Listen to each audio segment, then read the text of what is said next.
dream I know, deep up my feelings for you. The Kogi State Governor Usman Ododo described the governorship candidate of the All Progressive Congress in the September 21st gospel election in Edo State, Mondo Obolo, true representation of the aspiration of the people of the state.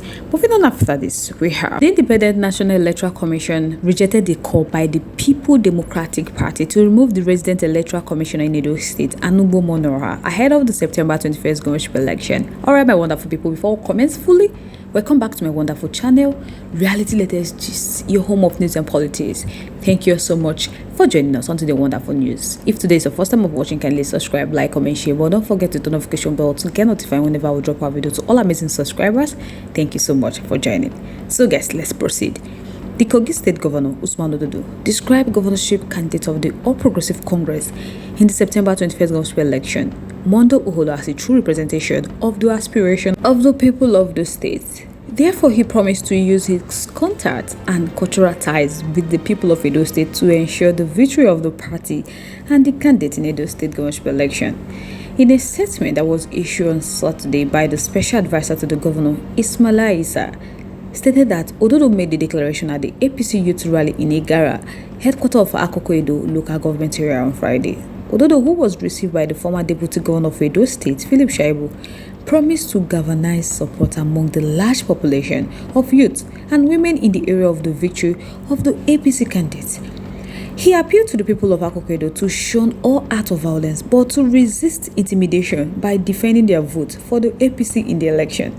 He said the APC candidate Mondo Oholo will replicate the outstanding performance of the past APC leadership in the state, led by Governor Adams Oshiomhole, stressing that the APC and their governorship candidates will deliver on the campaign promises by giving topmost priority to the welfare of the people, as currently being exemplified in Kogi State under leadership.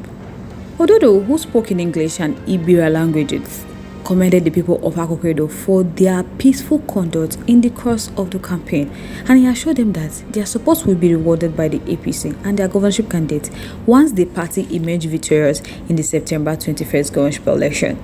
Ododo has since arrived in Benin City, the Edo capital, ahead of the grand finale of the APC governorship campaign rally on Saturday, where he is expected to address the rally along with other leaders of the party in the final push for the party victory in Edo State. I make it beg the Edo State voters, it appealed to them that they should shun all acts of violence or to resist intimidation by defending their vote for the APC in the election. And he then says to use his contacts and cultural ties with the people of Edo State to ensure the victory of the party and their candidates. Senator Mondo Obolo in Edo State. Alright, my wonderful people, let me know what you think about it in the comment section. Let's make the conversation lively in our comment section. Just barely few days before the election and the atmosphere seems hot. So guys, let me know what you think about this forthcoming governorship election in Edo State. How it's going to look like. Once again, thank you so much for staying to us. Moving on to the next one, the Independent National Electoral Commission has rejected the call by the People Democratic Party to remove the resident electoral commissioner in Edo State, Anugbo Monora, ahead of the September 21st, 2024 governorship election. People, you guys can remember that on Thursday, the chairman of the Edo State PDP, Anthony Zebami, escalated the matter by submitting a formal protest letter to Inec chairman Mahmoud Yakubu.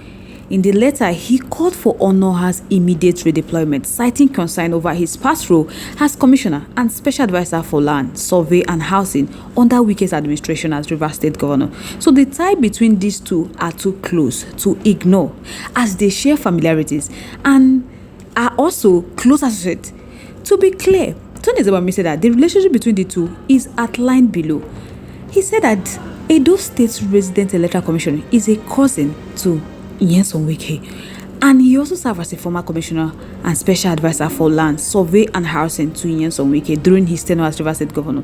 So the controversy intensified after Wike, during an interview on channel television Politics Today, acknowledged the familiar connection, but he emphasized that Onora is capable of carrying out his duty impartially without influence from family or political affiliation. My people, both Governor Godwin Obaseki and the national leadership of the PDP called for the removal of Onora, citing his relationship with Nyesom Wike. They expressed fear that the resident electoral commissioner Ono Hanubom would manipulate the election in favor of the All Progressive Congress. My people don't be small matter. So, responding to these concerns, the Chief Press Secretary to the Inec chairman, Rotimi Onyekanu, urged the PDP to focus on the process of the election and not the resident electoral commissioner. The resident electoral commissioner for Edo State will not be deployed, according to Inec. He said the governorship election will be conducted on 21st September 2024 in 4,519 polling units, not in the resident electoral commissioner office. That in the same manner, polling unit results will be declared by the respective presiding officers after the voting, ballot sorting and counting process in the presence of the accredited party agents and other stakeholders.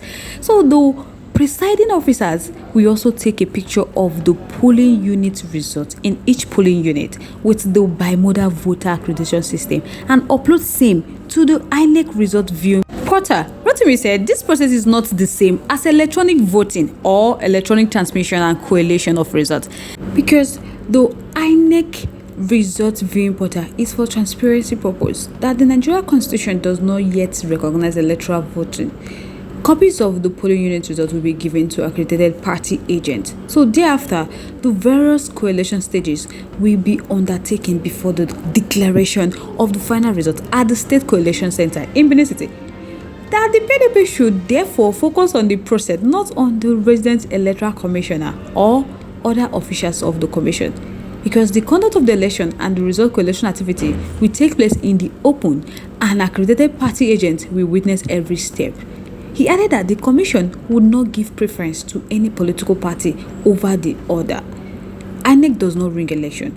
So the current commission conducted 2 governorship elections in Edo State in 2016 and in 2020 successfully, and nobody accused them of ringing. So Rotimi said that he wants to assure all the political parties, registered voters and other stakeholders that the commission will provide a level playing field and not give any advantage to one political party or candidate over the other. Meanwhile, the Inter-Party Advisory Council has also urged stakeholders not to see the Edo State governorship election as war, noting that the exercise is meant to choose leaders who will promote good governance, accountability and development.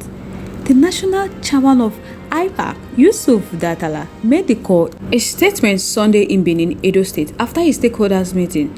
He also called on stakeholders in the off-cycle election to work together to create an environment conducive to credible election. He said to all stakeholders he wants to remind them that election is not war, it's simply an exercise in democracy where they choose leaders who will promote good governance. So he urged all the stakeholders to adhere to the principle of democracy. They should respect the rights of others and prioritize the interests of the Edo people and Nigeria in general. So guys, I would like to know your thoughts, your contributions, your opinions in our comment section. I would love to hear from you. Once again, thank you so much for staying to us. On this note, we have come to the end of today's segment. Like, I'm your Alex. Bye for now.